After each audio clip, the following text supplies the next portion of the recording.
soir. Galates 5, 22.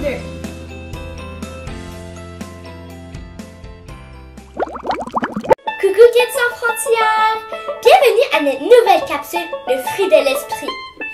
Aujourd'hui, on parle de l'amour, mais avant, on va aller chanter une chanson avec Jérémy.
Savez-vous vraiment c'est quoi aimer?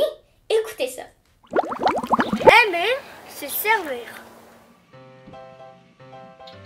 Voilà, madame. Quoi? Aimer, c'est aussi servir. Pas juste comme ça. Bon, c'est vrai que Jésus est venu nous montrer que servir, ça part de notre cœur. Lui, avant son dernier repas, avant sa mort, il a lavé les pieds de ses amis. Imagine, à son époque, il marchait toute la journée en sandales, les orteils à l'air, dans la terre, le sable, la boue. Oh, il devait avoir les pieds sales. C'était habituellement les serviteurs, par contre. Mais Jésus s'est fait lui-même serviteur en lavant les pieds de ses 12 amis. Il le fait par lui-même, avec tout son cœur. Je t'entends dire « Berthe, je veux pas laver les pieds! » Être serviteur, c'est quand on se met au service des autres. Quand tu tiens la porte, par exemple. Quand tu ramasses ta vaisselle après avoir mangé. Quand tu laisses ta place à quelqu'un. Monsieur. Chaque fois que tu rends service à quelqu'un, c'est comme si tu le faisais pour Dieu et son cœur déborde de joie. Aimer, c'est accueillir. Accueillir, qu'est-ce que ça peut bien vouloir dire? Je me demande comment Dieu me montre cette manière d'aimer. Ben maman, t'as juste à regarder dans ta Bible, qu'est-ce que Jésus a fait? Bonne idée!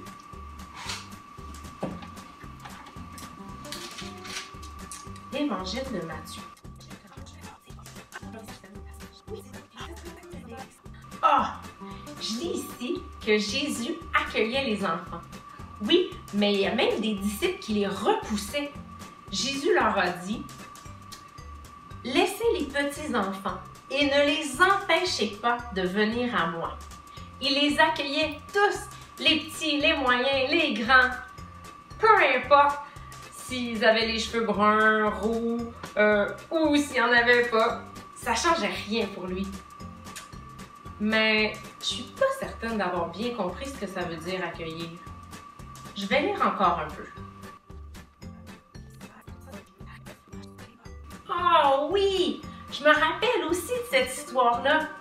Jésus avait pris le temps de discuter avec une femme près d'un puits, une Samaritaine. Elle avait été vraiment surprise. C'est Parce qu'à cette époque-là, les Juifs, comme Jésus, étaient toujours en chicane avec les Samaritains. Mais Jésus, en l'accueillant, a démontré l'amour de Dieu. En fait, j'ai trouvé maintenant ce que ça signifie accueillir. L'amour de Dieu n'a pas de frontières, pas de limites. C'est pour tout le monde, les enfants, les adultes, les garçons, les filles, les jeunes, les vieux, les très vieux aussi. C'est pour tout le monde, partout dans le monde. Wow! Quel Dieu! Allez les enfants, c'est l'heure de bouger!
Aimer, c'est se donner. C'est bon!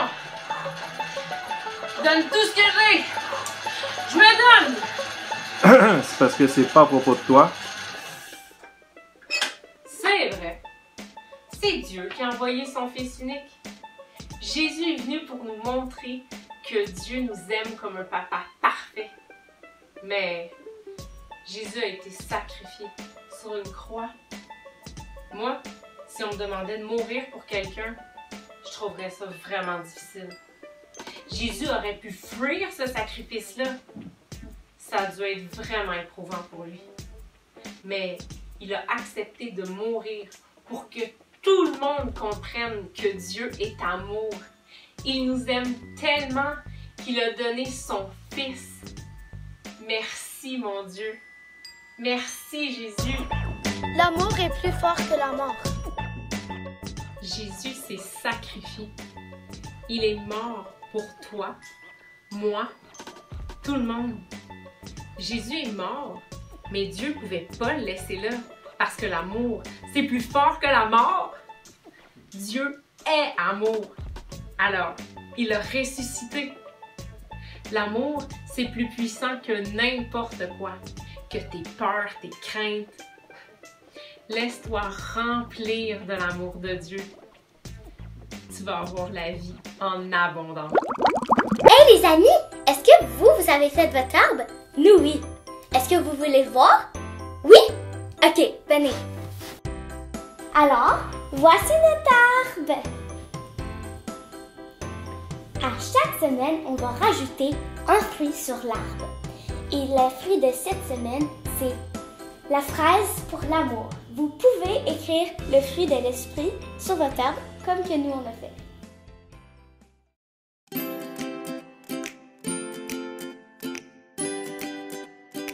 Salut les amis! Alors, cette semaine, on a 2 défis d'amour à vous donner. Le premier est de prendre une feuille et de dessiner un cœur dedans. Et dedans le cœur, le remplir de tout plein de couleurs. Ça peut être avec des crayons de bois, des crayons de feutre, de la peinture, des collants, n'importe quoi que vous voulez. Laissez votre créativité aller. Après, demandez à Jésus à qui donner le cœur et s'il y a un message spécial pour cette personne. Vous pouvez demander de l'aide à un parent pour écrire le message. Le deuxième défi d'amour est de rendre service à quelqu'un cette semaine. Ça peut être de faire le ménage pour tes parents, ranger la chambre de ton frère ou même de faire à déjeuner pour toute ta famille. Demandez à Jésus de vous aider et de vous inspirer à quoi faire cette semaine. Alors, les défis sont lancés. On veut voir des photos et des vidéos de vos défis et vous pouvez les envoyer à kids@esansfrontières.com et peut-être qu'on va les voir dans la capsule de la semaine prochaine. Bye les amis! L'amour, c'est dénoncer l'injustice. C'est peut-être déjà arrivé que tu vois quelque chose d'injuste. On le sent à ce moment-là dans notre cœur que ce qu'on vient de voir ou d'entendre, c'est pas bien. Jésus est venu sur la terre aussi pour nous montrer qu'aimer, c'est être capable de refuser l'injustice.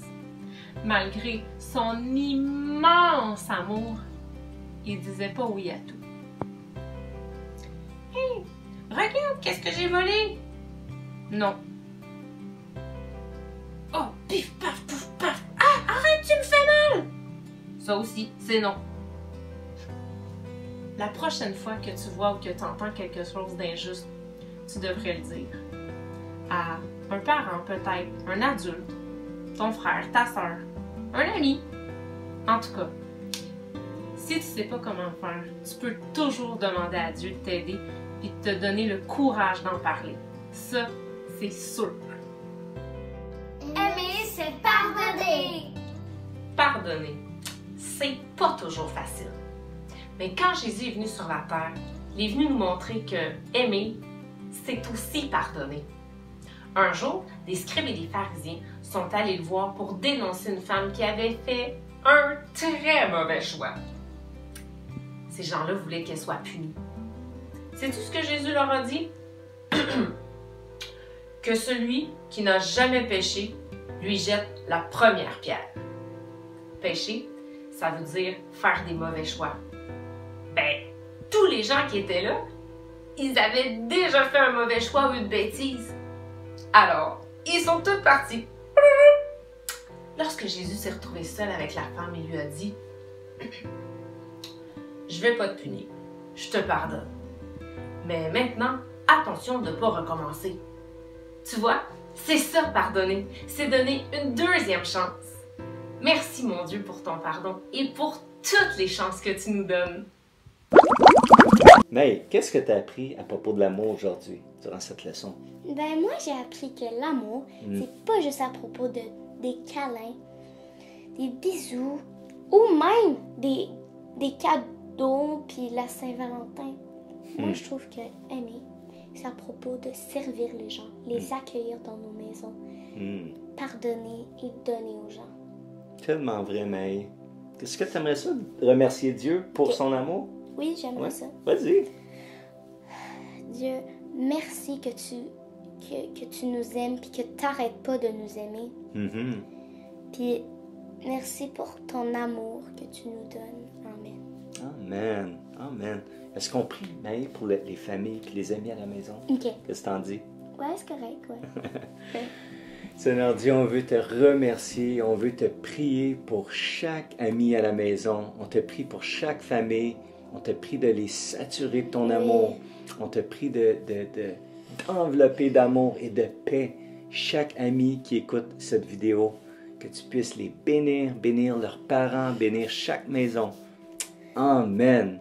Amen. On vous voit la semaine prochaine à même heure, même poste pour un autre épisode De la capsule 2 de Le fruit de l'esprit. Bye! Bonne semaine!